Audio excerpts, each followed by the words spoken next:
Bapak, Ibu, dan Saudara sering kasih di dalam Kristus. Hari Natal telah tiba, dan kita bersama-sama memasuki suasana penuh harapan, sekaligus juga penuh dengan keajaiban. Pada saat yang indah ini, kita ingin merenung bersama tentang firman yang telah menjadi manusia. Terang terbit di tengah-tengah kegelapan.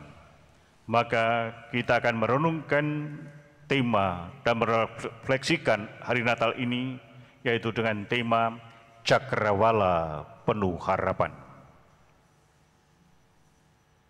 Bapak, Ibu, dan Saudara kasih,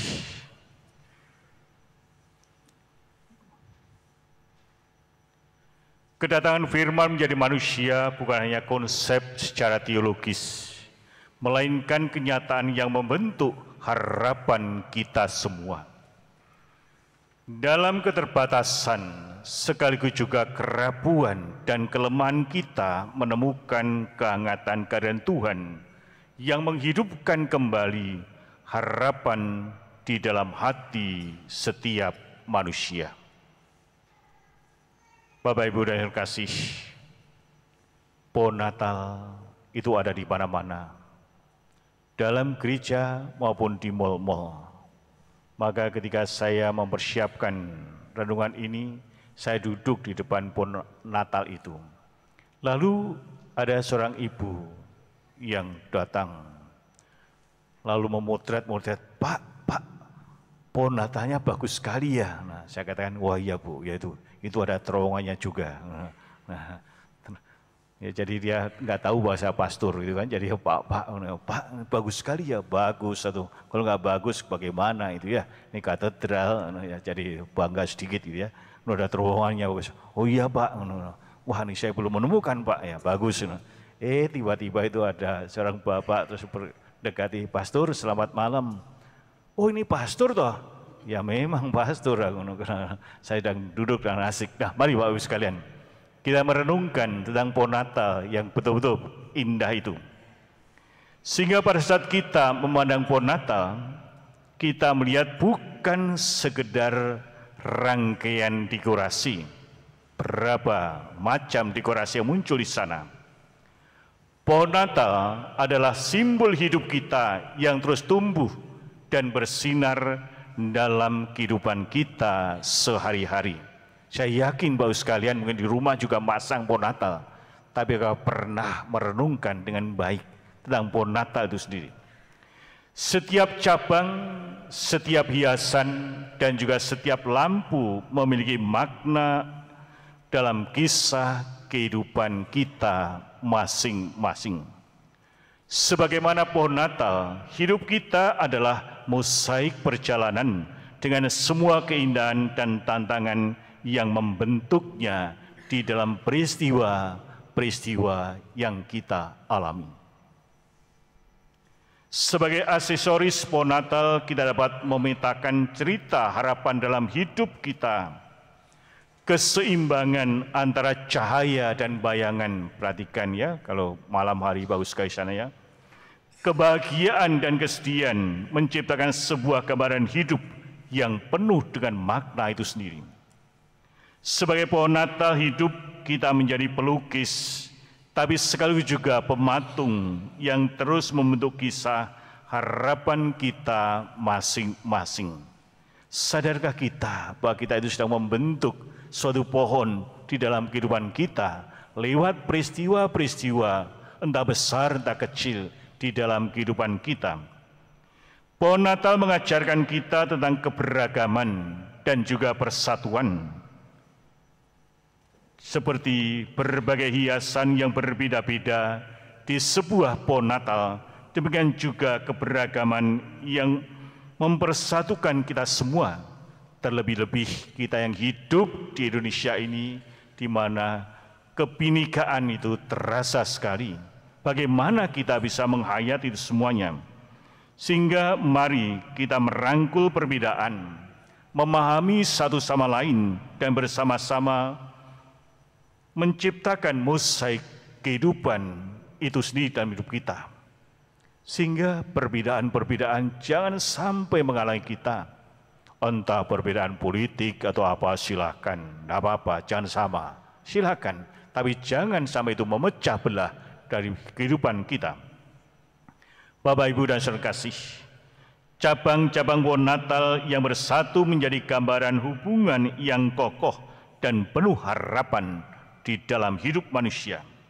Implementasinya adalah melalui kebersamaan, melalui dukungan dan kasih sayang di antara sesama, kita menciptakan lingkungan yang mendukung dan membangun satu sama lain. Sehingga perhatikanlah cabang-cabangnya itu mengikat, sungguh terasa sekali. Seperti lampu-lampu yang menerangi pohon Natal. Ya, kalau siang nggak terasa ya, tapi malam itu waktu luar biasa ya. Banyak orang mengagumi. Kita dapat menjadi sumber terang bagi orang lain yang berada di dalam kegelapan. Sehingga ketika kita melihat kerlap-kerlipnya lampu-lampu di pohon Natal, hendaklah itu menarik kita, hati kita, oh iya, saya pun juga harus menjadi terang di dalam kegelapan. Artinya melalui tindakan kebaikan, memberikan dukungan dan menjadi teladan harapan bagi mereka yang membutuhkan. Sehingga Bapak sekalian, nanti kalau di rumah ada pohon Natal, renungkanlah, duduk di depan pohon Natal itu. Apakah terasa bahwa saya ini dipanggil menjadi terang? Seperti Kristuslah terang dunia, cahaya dunia. Atau yang sekedar ada mungkin yang, waduh pohon Natalnya harganya 10 juta, 50 juta, ya silakan saja. Tapi apakah itu bermakna memberikan suatu bahan refleksi bagi kita semuanya? Bapak, Ibu, dan saudara kasih, dalam kilauan lampu-lampu yang bernyala di pohon Natal, kita menemukan representasi cahaya kebaikan yang dapat bersinar di tengah-tengah kegelapan pada zaman sekarang ini. Terlebih-lebih situasi sekarang ini, kita harus menjadi cahaya. Ini adalah panggilan kita untuk menghidupkan cahaya kebaikan, cahaya kasih, cahaya pengampunan, cahaya toleransi, dan juga cahaya kepedulian seperti yang dilakukan oleh Yesus yang kita rayakan pada saat ini. Setiap kebaikan sekecil apapun, sesederhana apapun yang kita lakukan dengan tulus dan ikhlas, itu adalah seperti lampu-lampu yang berkilau di pohon Natal, yang menerangi kegelapan yang mungkin ada di sekitar kita, walaupun kecil. Ya, mungkin dengan senyum, dengan jabat tangan, tapi jangan nanti pulang dari sini, jalan sendiri, senyum-senyum sendiri, jangan. Nah, itu repot itu ya. Tapi dengan hal sederhana sekali. Ya, tadi KOR itu jam 4 sudah hadir itu, ya, luar biasa itu. Ada yang mencari, ini lewat jalan Jawa atau jalan mana? Ya jalan Sunda. Ya, jadi yang mencari-cari jalannya lewat mana. Memberikan yang kecil, sederhana. Apapun yang kita lakukan, kalau kita lakukan dengan tulus, itu akan menjadi cahaya di dalam kegelapan yang terjadi saat ini. Bapak, Ibu, dan saudara kasih, aksesoris pohon Natal adalah bagian dari cerita yang sedang kita ukir. Mengenali bahwa setiap peristiwa dalam hidup kita, baik suka maupun duka, manis maupun pahit, membentuk sebuah cerita harapan yang tak terlupakan. Kadang-kadang ada pengalaman yang kecil, sederhana, tapi nggak pernah terlupakan. Seperti ketika saya masih prater, ya, masih muda sekali, pergi ke Panjalu. Dari situ Panjalu, dingin sekali kan, lalu naik sebuah bukit. Siang hari, jam 10 atau jam 11 itu, ada seorang bapak yang sedang mencangkul dan ibunya itu nganter makanan. Tiba-tiba, nggak kenal, nggak apa-apa, tiba-tiba ngundang, "Dek, sini makan bareng." Itu dengan nasi merah, dengan sambal, daun singkong, wah enaknya luar biasa itu. Serasa guling babi bener ya, karena lapar gitu ya. Tapi peristiwa itu nggak saya lupakan. Teringat terus pada 40 tahun yang lalu. Tapi itu tidak terlupakan. Disinilah Bapak sekalian. Segala sesuatu sekecil apapun, sesederhana apapun, kalau itu kita lakukan dengan tulus dan ikhlas, akan tidak pernah terlupakan di dalam pribadi seseorang. Kita dapat menjadi penulis yang berani dan kreatif di dalam menjalin kisah kita sendiri. Kita harus kreatif, terbuka, peka sekali. Siapa yang membutuhkan pertolongan yang ada di sekitar kita? Bapak, Ibu, dan saudara kasih, dalam dunia yang seringkali penuh dengan kekhawatiran, penuh dengan kecemasan dan tantangan, kita dapat menjadi pohon Natal hidup. Lebih-lebih dalam situasi politik sini seperti ini, beranikah kita menjadi pohon Natal hidup yang memberikan harapan dan juga inspirasi bagi orang lain? Banyak orang yang mancing-mancing, mungkin juga mancing uskup, mancing pastor. Nanti gereja Katolik akan memilih siapa, nomor berapa? Jawabannya singkat, pilihlah menurut hati nuranimu. Itulah yang paling baik. Ya, kalau nggak menurut hati nurani kan repot kan, jadi gereja tidak akan mengharapkan. Tapi sungguh-sungguh bagaimana kita bertanggung jawab yang membangun suatu perdamaian sendiri. Melalui tindakan-tindakan kita yang penuh kasih dan kata-kata yang membangun, kita dapat menjadi sumber kekuatan bagi mereka yang putus asa, bagi mereka yang kehilangan arah dalam hidup mereka. Pohon Natal mengajarkan kita bahwa kehadiran kita dapat menjadi cahaya yang memberikan harapan di dalam kehidupan kita dengan orang-orang yang ada di sekitar kita. Inilah yang diharapkan, kita dipanggil menjadi pohon Natal yang hidup. Sehingga mari kita memandang pohon Natal bukan hanya sekedar sebagai dekorasi, tetapi sebagai simbol hidup kita yang terus tumbuh, terus bersinar dalam kehidupan kita sehari-hari. Ya kan, setelah misa, seluruh misa biasanya langsung potret di depan pohon Natal. Waduh, asik sekali. Nah ini, ya apalagi ada terowongannya gitu kan. Waduh, saya keluar dari sini, potret hidup. Nah di situ jangan sampai hanya sampai di situ saja.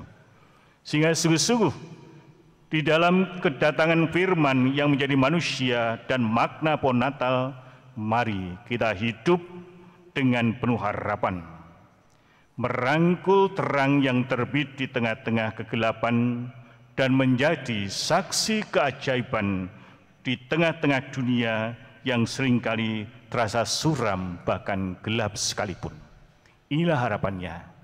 Kita merayakan kelahiran Kristus, tapi juga dipanggil menjadi pohon Natal yang hidup, bukan sekedar hiasan semata-mata. Bapak, Ibu, dan saudara kasih, seperti pohon Natal tetap hijau, ya itu semua hijau kan? Coba perhatikan, ya itu semua hijau, bagus sekali ya, semua hijau. Marilah kita menjadi insan yang tumbuh dan memberikan kebaikan di tengah-tengah kehidupan ini. Dalam zaman yang terus berubah, jadilah pohon Natal hidup yang memberikan cahaya,